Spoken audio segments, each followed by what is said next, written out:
जय श्री कृष्ण। राधे राधे मित्रों। भगवान श्री हरि विष्णु की कृपा आप सब पर बनी रहे। आज के इस वीडियो में आप श्रीमद् भागवत महापुराण के प्रथम स्कंध के दूसरे अध्याय का श्रवण करेंगे। श्री व्यास जी कहते हैं, सौनक आदि ब्रह्मवादी ऋषियों के ये प्रश्न सुनकर रोमहर्षण के पुत्र उग्र श्रवा को बड़ा ही आनंद हुआ। उन्होंने ऋषियों के इस मंगलमय प्रश्न का अभिनंदन करके कहना आरंभ किया। सूत जी ने कहा, जिस समय श्री सुखदेव जी का यज्ञोपवीत संस्कार भी नहीं हुआ था, लौकिक वैदिक कर्मों के अनुष्ठान का अवसर भी नहीं आया था, उन्हें अकेले ही संन्यास लेने के उद्देश्य से जाते देखकर उनके पिता व्यास जी विरह से कातर होकर पूछने लगे, बेटा उस समय तन्मय होने के कारण श्री सुखदेव जी की ओर से वृक्षों ने उत्तर दिया, ऐसे सबके हृदय में विराजमान श्री सुखदेव मुनि को मैं नमस्कार करता हूँ। यह श्रीमद् भागवत अत्यंत गोपनीय रहस्यात्मक पुराण है। यह भगवत स्वरूप का अनुभव कराने वाला और समस्त वेदों का सार है। संसार में फंसे हुए जो लोग इस घोर अंधकार से पार जाना चाहते हैं, उनके लिए आध्यात्मिक तत्वों को प्रकाशित करने वाला यह एक अद्वितीय दीपक है। वास्तव में उन्हीं पर करुणा करके बड़े बड़े मुनि के आश्चर्य श्री सुखदेव जी ने इसका वर्णन किया है। मैं उनकी शरण ग्रहण करता हूँ। मनुष्यों में सर्वश्रेष्ठ भगवान के अवतार नर नारायण ऋषियों को, सरस्वती देवी को और श्री व्यास देव जी को नमस्कार करके तब संसार और अंतःकरण के समस्त विकारों पर विजय प्राप्त करने वाले इस श्रीमद् भागवत महापुराण का पाठ करना चाहिए। ऋषियों, आपने संपूर्ण विश्व के कल्याण के लिए यह बहुत सुंदर प्रश्न किया है, क्योंकि यह प्रश्न श्री कृष्ण के संबंध में है और इससे भली भांति आत्मशुद्धि हो जाती है। मनुष्यों के लिए सर्वश्रेष्ठ धर्म वही है जिससे भगवान श्री कृष्ण में भक्ति हो। भक्ति भी ऐसी जिसमें किसी प्रकार की कामना न हो और जो नित्य निरंतर बनी रहे। ऐसी भक्ति से हृदय आनंद स्वरूप परमात्मा की उपलब्धि करके कृतकृत्य हो जाता है। भगवान श्री कृष्ण में भक्ति होते ही अन्य प्रेम से उन्हें चित्त जोड़ते ही निष्काम ज्ञान और वैराग्य का आविर्भाव हो जाता है। धर्म का ठीक ठीक अनुष्ठान करने पर भी यदि मनुष्य के हृदय में भगवान की लीला कथाओं के प्रति अनुराग का उदय न हो तो वह निराश्रम ही श्रम है। धर्म का फल है मोक्ष। उसकी सार्थकता अर्थ प्राप्ति में नहीं है। अर्थ केवल धर्म के लिए है। भोग विलास उसका फल नहीं माना गया है। भोग विलास का फल इंद्रियों को तृप्त करना नहीं है। उसका प्रयोजन है केवल जीवन निर्वाह। जीवन का फल भी तत्व जिज्ञासा है। बहुत कर्म करके स्वर्ग आदि प्राप्त करना उसका फल नहीं है। तत्ववेता लोग ज्ञाता और ज्ञेय के भेद से रहित अखंड अद्वितीय सच्चिदानंद स्वरूप ज्ञान को ही तत्व कहते हैं। उसी को कोई ब्रह्म, कोई परमात्मा और कोई भगवान के नाम से पुकारते हैं।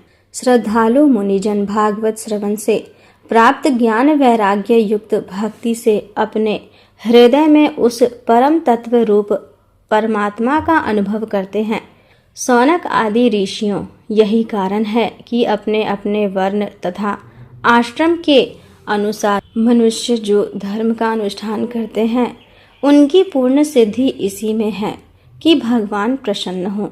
इसीलिए एकाग्र मन से भगवत वत्सल भगवान का ही नित्य निरंतर श्रवण, कीर्तन, ध्यान और आराधना करना चाहिए। कर्मों की गांठ बरी करी है। विचारवान पुरुष भगवान के चिंतन की तलवार से उस गांठ को काट डालते हैं। तब भला ऐसा कौन मनुष्य होगा जो भगवान की लीला कथा में प्रेम न करे।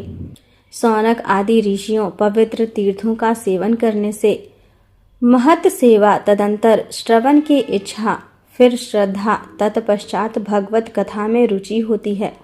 भगवान श्री कृष्ण के यश का श्रवण और कीर्तन दोनों पवित्र करने वाले हैं। ये अपनी कथा सुनने वालों के हृदय में आकर स्थित हो जाते हैं और उनकी अशुभ वासनाओं को नष्ट कर देते हैं, क्योंकि वे संतोष के नित्य सुहृद हैं। जब श्रीमद् भागवत अथवा भगवत भक्तों के निरंतर सेवन से अशुभ वासनाएं नष्ट हो जाती हैं, तब पवित्र कीर्ति भगवान श्री कृष्ण के प्रति स्थायी प्रेम की प्राप्ति होती है। तब रजोगुण और तमोगुण के भाव, काम और लोभ आदि शांत हो जाते हैं और चित्त इनसे रहित होकर सत्व गुण में स्थित एवं निर्मल हो जाता है। इस प्रकार भगवान की प्रेममयी भक्ति से जब संसार की समस्त आसक्तियां मिट जाती हैं, हृदय आनंद से भर जाता है, तब भगवान के तत्व का अनुभव अपने आप हो जाता है। हृदय में आत्मस्वरूप भगवान का साक्षात्कार होते ही हृदय की ग्रंथि टूट जाती है, सारे संदेह मिट जाते हैं और कर्म बंधन छीन हो जाता है। इसी से बुद्धिमान लोग नित्य निरंतर बड़े आनंद से भगवान श्री कृष्ण के प्रति प्रेम भक्ति करते हैं, जिससे आत्म प्रसाद की प्राप्ति होती है। प्रकृति के 3 गुण हैं, सत्व, रज और तम। इनको स्वीकार करके इस संसार की स्थिति, उत्पत्ति और प्रलय के लिए एक अद्वितीय परमात्मा ही विष्णु, ब्रह्मा और रुद्र, ये 3 नाम ग्रहण करते हैं।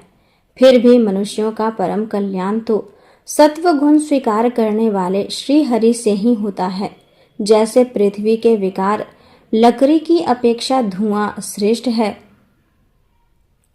और उससे भी श्रेष्ठ है अग्नि, क्योंकि वेदोक्त यज्ञ, याग आदि द्वारा अग्नि सद्गति देने वाला है, वैसे ही तमोगुण से रजोगुण श्रेष्ठ है और रजोगुण से भी सत्वगुण श्रेष्ठ है, क्योंकि वह भगवान का दर्शन कराने वाला है। प्राचीन युग में महात्मा लोग अपने कल्याण के लिए विशुद्ध सत्वमय भगवान विष्णु की ही आराधना किया करते थे। अब भी जो लोग उनका अनुसरण करते हैं, वे उन्हीं के समान कल्याण भाजन होते हैं।